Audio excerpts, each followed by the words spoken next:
For a lot of French people, when you cook some authentic Chinese food, it's kind of a discovery for them.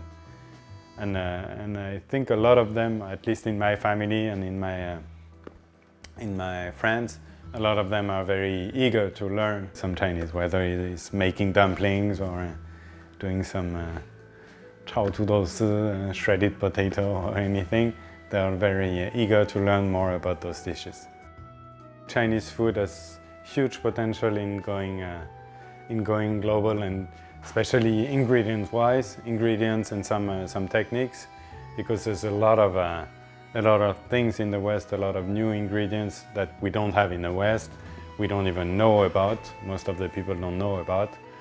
And Western chefs, they're always, especially in the fine dining area, always eager to discover some new ingredients, to be able to work with some new techniques, new flavors. A lot of ingredients that we take for granted nowadays, but no matter in Chinese cooking or in French cooking, like half of the ingredients we use are not native from our country.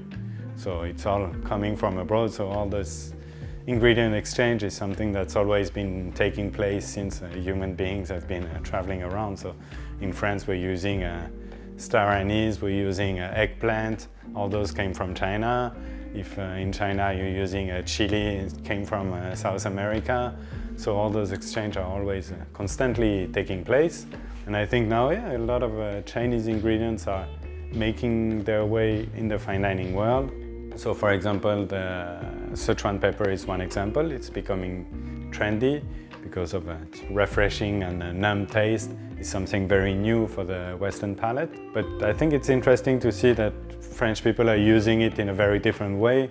Some desserts, like using it with chocolate, all those kind of pairing, which are not some traditional pairings. So I think it's interesting to see how a different country will use the same product in a very different way.